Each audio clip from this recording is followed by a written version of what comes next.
yung aking Facebook account o yung Meta account ay sinuspend ako ng 180 days dahil dito sa rason na to. The World Wide Web is so big. There Diba? was an exchange a while ago about MTRCB and KBP. Ewan ko kung magpupurso to ha. Ewan ko kung may kahihinatnan niyang investigasyon nila. Pero kung meron man, pinaka-the best na yan. Ban nyo yung Facebook, ban nyo yung YouTube. Billion, trillion ang korupsyon. Tapos ibubuto natin, talagang ang talino natin. Di ba? Di ba? A few moments later. Lagi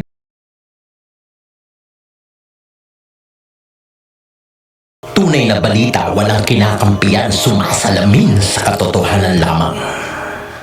What's up mga kayon? Welcome back pa rin syempre dito lang sa Joe Malone TV para sa programa natin na Issue ng Bayan. Ating pag-usapan. Today is February 22, araw ng Sabado dito sa Pilipinas. Kaya naman magandang umaga, hapon o gabi po sa inyong lahat. Unang-una maraming salamat sa mga viewers natin, yung mga tumatambay ng kikinig. Dahil alam ko, naniniwala rin kayo na kailangan natin itong pakialaman at kailangan natin bosesan at himahimayin dahil ito ang issue ng bayan na kailangan natin tutukan. Diba? Okay, shoutout muna natin lahat ng mga viewers natin. Grabe, ang dami nyo lately. Ang dami nyo lately. Sobra. 14,000 yung nadagdag na subscribers natin sa loob ng 28 days. Maraming salamat at ako'y nagagalak. Thank you so much. Alam niyo yan, lagi ko kayong inuuna, kayong mga viewers ko dahil kayo yung nagpapasahod sa akin. Diba? Shoutout sa lahat ng mga viewers natin abroad, pati na rin dito sa lokal sa Pilipinas.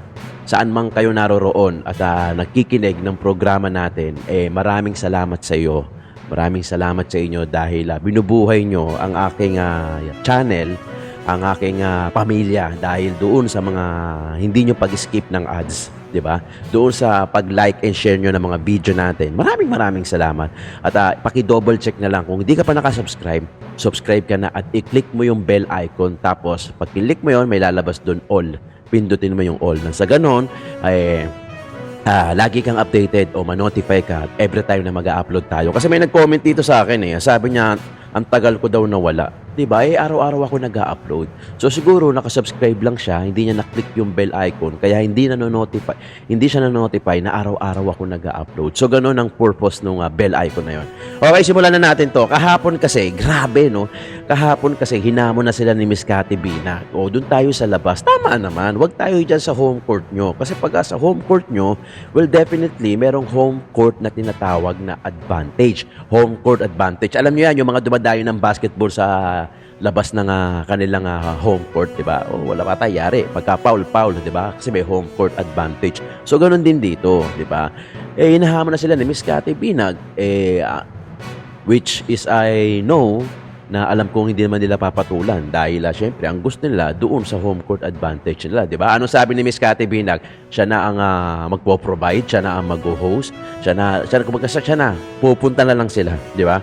Pupunta na lang sila para makipagdebate dito sa mga political vlogger o social media influencer na inimbitahan nila ng mga hindi sumulpo. Siguro yun ang gustong karapin. Di ba kasi sinabi ni Kong Barbers dito tayo magmurahan. O di ba? Huwag naman. Di ba? Bili mo isang araw, magtatalsiga kay Laway tapos puro mura lang. Hindi naman. E di record nyo lang yung sasabihin nyo. Di ba? Okay. Dapat ano lang to, very light. Etong mga kinonsolidate ko na video sa inyo, halo-halo na to. Matatawa ka na, maiinis ka. Kung handa ka ng mabad trip ngayong araw na to, tumutok ka lang dito sa channel natin. Joe Malone TV, isang like and share. Masaya na po ang inyong lingkod dyan. Umpisaan natin dito kay Franz Castro. Pakigamit nga pala yung hashtag natin, hashtag ProtectBPSara. At pati na rin yung sa akin, hashtag Joe Malone TV. Ayan, nandyan dyan sa ibabaw. Tapos sa baba naman, makikita nyo, ayan yung mga sinusuportahan natin. Diba? Both PDP, straight. PDP laban, straight. Boto natin ng umayos na ang Pilipinas. Unti-unti yan, di ba? Magsisimula yan sa atin, sa pagluklok natin. Okay, umpisa na natin. Huwag na natin patagalin. Ayan ka na naman, Joe Malone TV. Ang dami mo naman sinasabi. Franz Castro, yung account niya, nasuspindi ng 180 days. Pakinggan natin at bigyan natin ng opinion kuro-kuro in between. Biro niyo po, Mr. Chair, yung aking channel. Ay, no, not channel. Yung aking Facebook account o yung Meta account ay sinuspend ako ng 180 days dahil dito sa rason na to, impersonation. So wala naman akong inaano doon, ni-impersonate or I am pretending na ibang tao kasi everyday experience ko na yun nandoon. So yun na po, inquiry lang Mr. Chair kung ano na po ba yung status nung invitation natin sa Facebook or sa Meta? Kasi sinasabi rito ang imbitahin natin ay yung Meta Platforms Incorporated, One Meta Way, Oh, yeah? Menlo Park dito Si sa Mark may ang imbitahan California. niyo. So ano po bang ibig sabihin nun? So, di ba sila pwedeng magpaliwanag dito? At least man lang itong nagbigay sa atin ng sulat na ito. Dahil alam ko po pag merong nagrereklamo sa kanila na ganito, at ako magrereklamo ko doon sa ginawa nilang pag-suspend ng aking account na 180 days. So biro yun, kalahating taon, suspended ako dahil sa impersonation. So gusto ko silang magpaliwanag kasi wala namang due process eh. Hindi nila ako binigyan ng rason bakit nila sinuspend yung aking account, Mr. Chair. So ano po ba yung status ng invitation natin sa kanila? Ay, nako eh. Kasi, hindi. Sasagutin ko na yan. Based on my personal experience, may mga ilang beses na rin ako nasuspindi. May mga ilang beses na rin akong na-take down. Lalo na sa YouTube dito sa channel natin. Sa kanila yan eh. Anong gagawin natin? Hindi gumawa ka ng sariling Facebook mo. Facebook PH, lagay mo. O kaya Facebooking. Di ba? Hindi kasi ganyan. Sa YouTube, sa kanila yan eh. Di ba? Yung Facebook, kay Mark Zuckerberg yan. Di ba? Tayo nakikigamit lang. Di ba? Nakikigamit lang tayo. Marami tayong Pilipino nakikigamit. Actually, hindi lang Pilipinas. Maraming nakikigamit ng Facebook. Diyan nga kumikita si Mark eh. Di ba? Noon, tatandaan nyo, Friendster pa lang, Multiply pa lang. Di ba?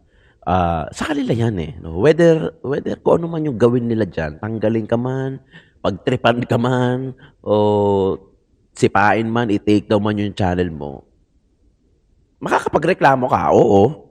Gaya ng ginawa ni Franz, nagreklamo daw siya. Pero ang last call nasa kanila eh. Kasi nakikigamit lang tayo. Di ba? Nakikigamit lang tayo. Nasa kanila na yung call. Well, isolated case yan, kumbaga. Pero kung marami, syempre, kung marami nagre-reklamo, maraming natatanggal, which is hindi naman, siguro magkikinig sila. Pero ang hirap niyan, no? Ang hirap niyan. At nakakatawa, etong susunod na video na ipapakita ko sa iyo. Si Tikia, sa lahat na nandoon sa TRICOM na yon, si Tikia lang talaga yung tunay na nakaintindi in regards of how to deal the SOCMED, the social media. Kasi sobrang lawak niyan. Ano ba?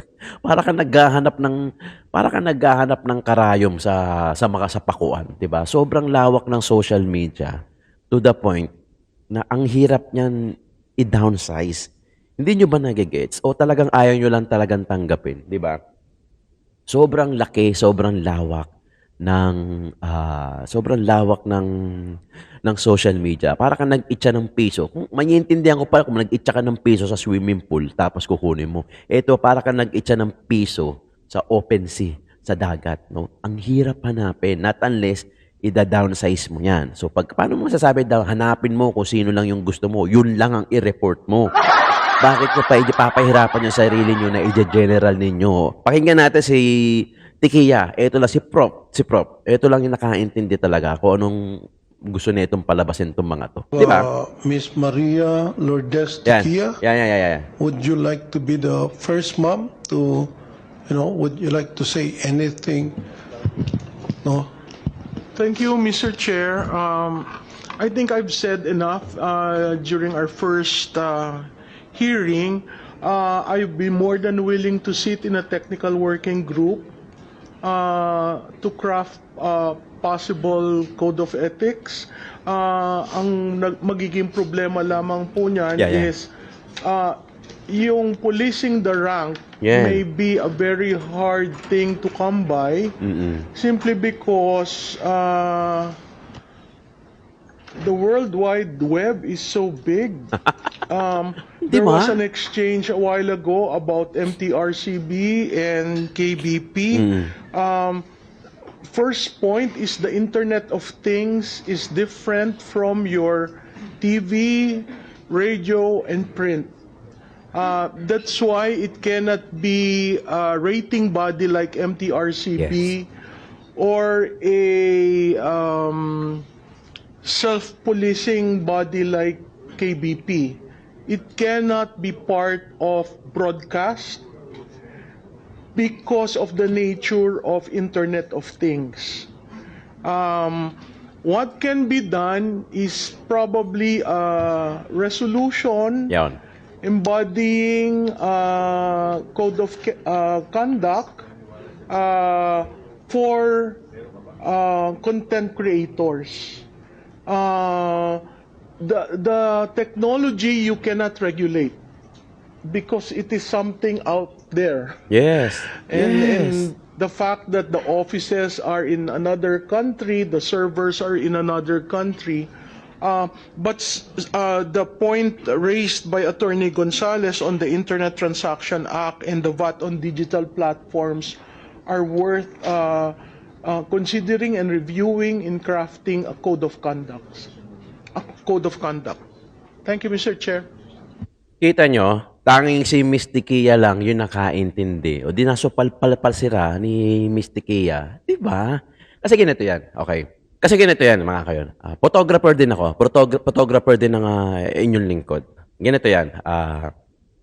Kami mga... Example ko lang sa photographer. Sa photographer. Kami, mga photographer, syempre, gusto mo, may pagmalaki yung litrato. Kunyari, kumuha ako ng shot ng Quiapo Church. Kunyari lang. Tapos, syempre, ikaw nakakakita. Okay? Ikaw, alam mo, ang ganda ng shot ko. Money shot, di ba? Syempre, gusto mong i-share. Kasi gusto mo, marami nakakakita. Gusto mong may mag-like, may mag-comment na, uy, ang ganda na. So, in-upload ko. So, once you uploaded it on a World Wide Web, o yung www na yan, World Wide Web, it's already there. Kahit sino pwede nang gumamit niyan. Kahit sino. Diba? Yun yung sinasabi ni Tikia. Once it's there already. Parang para ka nang pumipirma in a way na you can use my photos. Pero iba nga nangaangkin pa eh. Wala nang CCTO eh. CT credits to the owner, CTTO. Diba? Wala nang ganon. So, it's already there. Diba? Kung ayaw mong i-share, wag mong i-upload, 'di ba? Wag mong i-upload. 'Yun yung solusyon. Wag mong i-upload. Ganun lang kasimple, 'di ba? Pero kung gusto mo ng syempre once na i-upload, nandoon na 'yan. It's already in a World Wide Web na which is grabe, pangkalahatan 'yan. Yung mga picture na in-upload ko nasa Google na 'yan, ng server ng Google at umaabot na 'yan kung saan bansa. Parang vlog lang din. So ganun lang din. So, apart from all resource person, apart from all the Congress, people of the Congress, ang si Tikia lang, yung talagang nakapagbigay pa ng ganung pahayag na nakaintindi na pwede code of conducts down. Ito na nga pinakasimple. Pag kami napanood kayo na tapos di kasuhan nyo. Kung sa tingin nyo libelous yung sinabi niya, fake news yung sinabi niya, kasuhan nyo. Yun na yung pinakamadaling way para mahanap nyo. Huwag nyong hanapin isa-isa. Para kang naghahanap ng karayom sa pakuan. Di ba? Para kang nagbato ng piso sa open sea na tasahanapin mo na para kang tanga. Di ba? I-limit mo. Kumbaga, i-limit mo. O kaya, ito na pinakasolusyon dyan. I'm sure, iban nyo yung Facebook, iban nyo yung YouTube sa Pilipinas. Balik tayo ulit sa dati. Di ba? Yung walang social media. Pwede naman yun eh. Kung gugustuhin nyo, pwede naman yun. Di ba? Pero yun nga lang, marami maapektuhan. Dahil unang-una, yung communication. Di ba? Hindi lang to sa hindi lang to sa mga OFW na nagtatrabaho, tapos iniwan nila yung pamilya nila. Siyempre, means of communication yan eh. Yung Facebook, saka yung mga social media. Lalo na sila. Di ba? Mga public, yan. Mga public servant yan. O sino makakapanood ng mga pamimigay nila ng mga akap-akap, di ba? Di sila lang din yan, di ba? Gusto ba nila yon? Siyempre, hindi. Ang gusto nga nila, di ba? Malaman ng buong mundo na, pucha ako to. Mamimigay tayo ng akap, di ba? Mamimigay tayo ng pera. Sige, dudukutin ko yan sa sarili kong bulsa, kuno, di ba?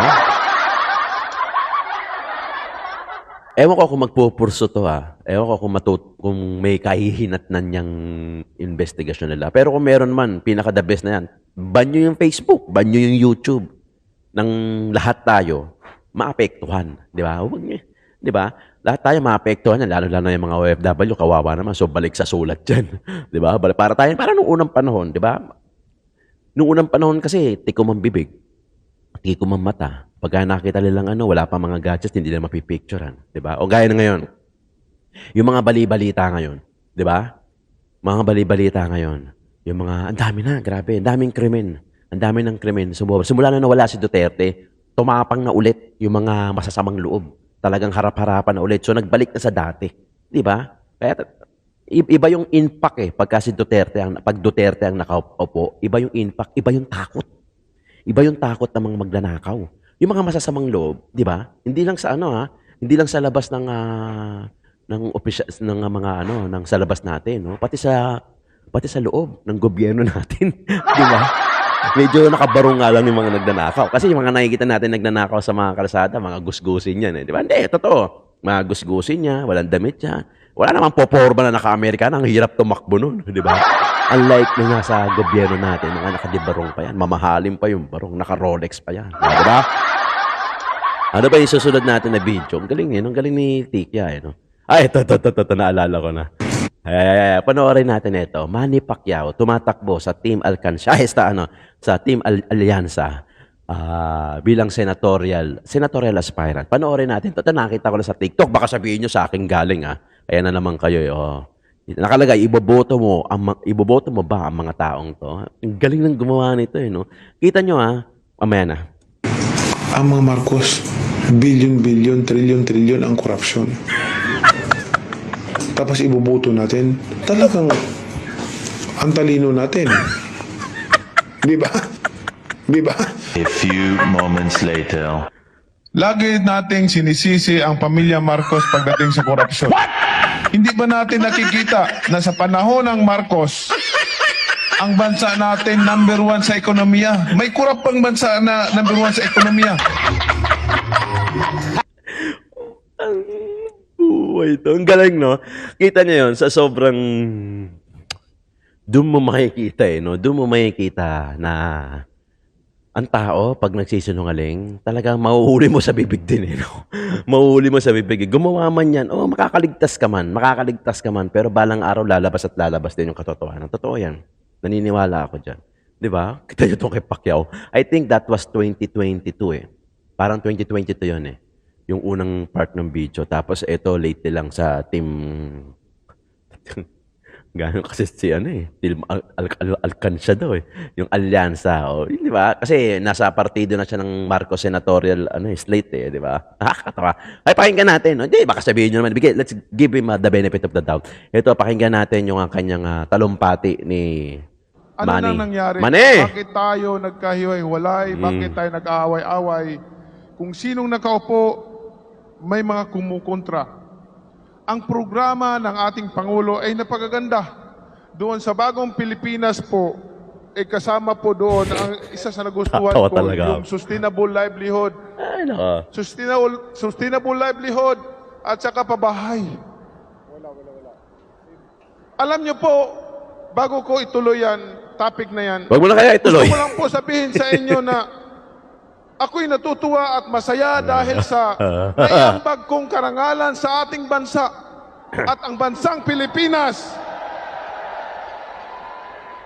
At ang bansang Pilipinas, Ba't yun, may mga pumapalakpak? Wala hindi naman. lamang dito sa buong Isya, kundi sa buong mundo.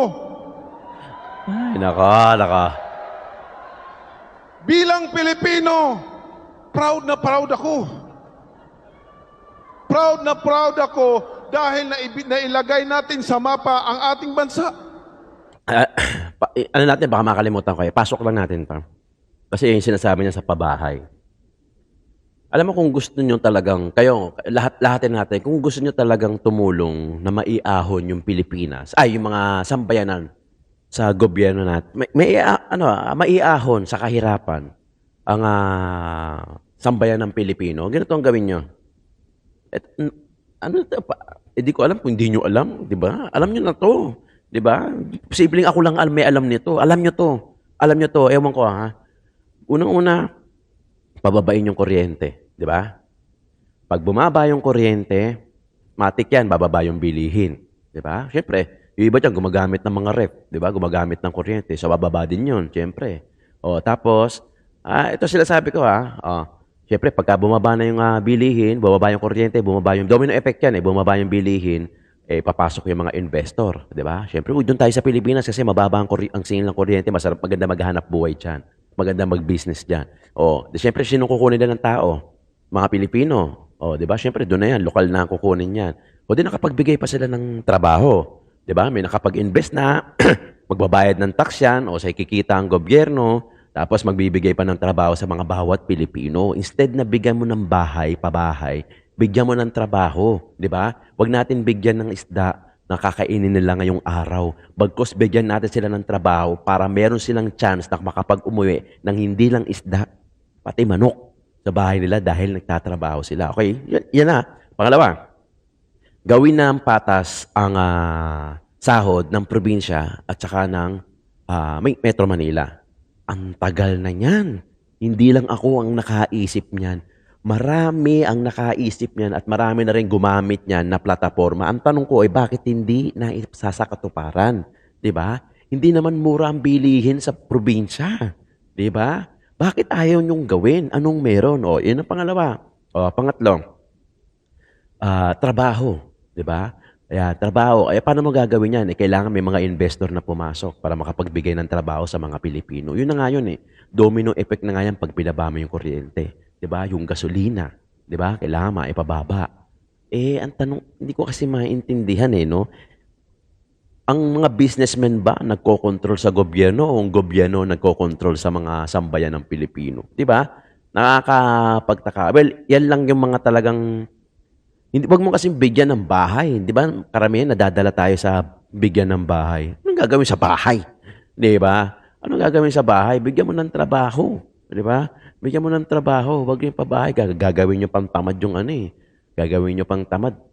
Gagawin nyo pang asa lang na asa sa gobyerno Di ba? Although problema ng gobyerno yung Pilipinas, yung sambayanan. Pero wag naman to the point na susubo mo pa. Sana pinuntahan nyo lang sa bahay tapos subuhan nyo lang ng pagkain. Di ba? At ang nais ko sana Ayun. na tayong lahat nagkakaisa para sa isang pangarap. Isang pangarap na umasinso ang bawat Pilipino, ang bawat pamilya. Grabe, no? Tindi nito, no? Ewan ko na lang, ha? Ewan ko na lang kung, nako. Basta sa May 12. Sa May 12. Sa May 12, sana magising tayo sa katotohanan. Sana yung mga kandidato na merong matinong plataforma na ang uunahin ay sambayan ng Pilipino, yun ang iupo natin. Yun ang ihalal natin. Huwag yung mga nagpapanggap na, alam mo yun, nagpapanggap na mabuti kasi election. Tapos kanya-kanya na, iiwanan na tayo sa ere. Di ba? Panoorin natin to from SMNI. Kongreso, dapat ipatawag lahat. Hindi lang yung kritiko nila. Kung fake news ang pag-uusapan, galing yan kay Art Samniego, tama naman di ba? Lahatin. Huwag yung specific. Ang pinapatawag nila, yung mga bumira sa kanila di ba?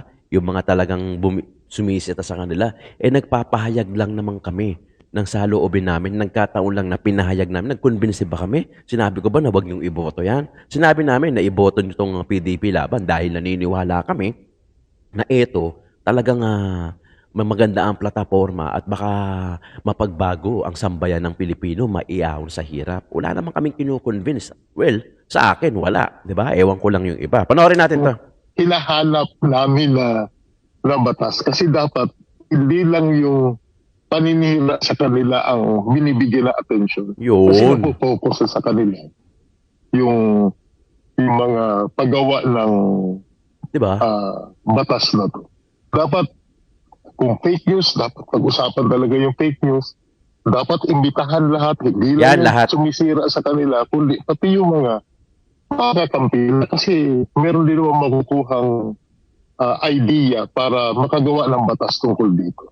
Opo, at ang napapansin din po natin na Sir Art, yung credibility ng magre-regulate po nito. Kasi kung hindi magiging patas at one-sided lang, kung hindi sa kanila, parang mga onion skin sila, meron naman pong existing na mga batas po, no, na laban doon sa mga halimbawa cyber libel, defamation, unjust vexation at kung ano-ano pa, na pwede doon sila ang remedy at hindi lang basta-basta doon. Kasi ang katotohanan naman po or ang tamang impormasyon ay hindi naman po masasabing sa kanilang lahat lang galing na nasasaktan dito sa mga puna na ito, Ginoong Art. Pinuna ka lang, nasaktan ka. Tama. Limanda mo na. Agree ako sa'yo. So, kailangan talaga na ang ilalagay mo ahensya dito o ilalagay mo mga tao sa ahensya dito, hindi yung mga may sariling agenda na balat sibuyas Yes. na pinagsabihan mo ng something online. So, gagawin na o i-apply na itong batas na to. Tama ka, pag halimbawa siniraan ka online, pwede mo naman yung cyber libel. Diba? Pag niloko ka online, meron naman tayong Internet Act, meron tayong Data Privacy Act. Gusto ata nila pahirapan Diba? yung Meron sarili tayong nila. mga cybercrime law. So ito yung mga batas na pwede mong gamitin dito. Saka nakikita mo naman, Admar, nag-i-evolve yung batas eh. So yung sa computer something, ano yung batas tungkol sa computer? Cybercrime? Computer Act. Anti-Cybercrime Act natin. So dahil kulang yun, gumawa ngayon ang mga mambabatas ng bago yung APASA, Anti-Financial Account Scamming Act. Kung saan nagko-concentrate siya doon naman sa mga, kasi yung ginawa yung 2012 yung batas na yun, wala pa tong mga, hindi pa sikat tong mga e-wallet, di ba? So ngayon, sikat na lahat ng tao meron ng e-wallet dahil nga sa pandemic. Kaya ito yung batas ngayon na ginawa nila. So tinuloy-tuloy nila na in-improve nila ng mga mambabatas natin. Parang kinomplement yung Cybercrime Act, Anti-Cybercrime Act, nitong Anti-Financial Scamming Act. So ito yung mga remedy na pwede nating gawin, pwede nating puntahan pag meron tayong problema sa online o sa social media. Pero yung bago ngayon, yung gagawin gagawa ng batas para dito mismo sa mga nakikita nila na mga kaso laban sa mga issue tungkol sa kanila at gagawa sila ng batas.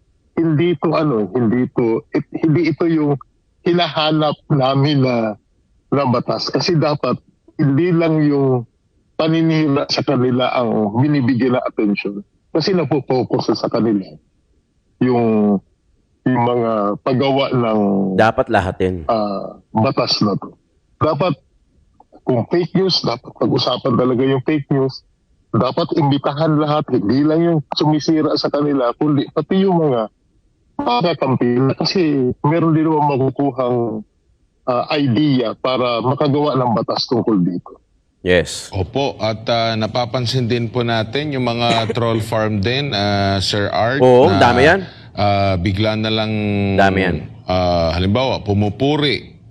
Merong mga, ayoko nang banggitin yung mga pangalan ng mga opisyal ng gobyerno, pumupuri. Pero pag check mo, doon sa kanyang background, ilan yung friends, tigli-5, tapos sa profile picture, napakaganda, glass skin, tapos Vietnamese pa yung pangalan, tapos Mga troll account yan. Tagalog. Mahahalata mo eh. Doon sa comment section, same sila ng posting sa pagtingin mo sa profile. Paano din nila maaagapan itong mga ganito, Sir Art? Kung kaya po ba itong maagapan pa? Oo, kasi gumagamit din sila. Ito, Almar, noong 2019, noong 2016 yata, basta election yun, nakipag-collaborate ako kay Jackie Malamat. Gumawa kami ng mga fake na page. At in less than 2 days, nagkaroon kami ng 12,000 followers. So, eto ngayon, eto lang, kung nakaraang araw, gumawa ako ng fake na page. Sumusulat ako ng article kung gaano kadali.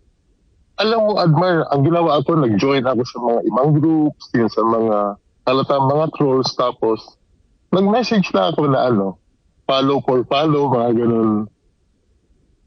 In less than 1 day, naka 10,000 followers ako. So, hindi ka panipaniwala. Itong mga Facebook page na ito na kunyari ang dami-daming followers. Tapos, tignan mo yung mga comments pag pare-pareho, congratulations, great job. Yung mga ganun, tapos i-follow mo yung mga taong yung tama, mga troll, mga troll.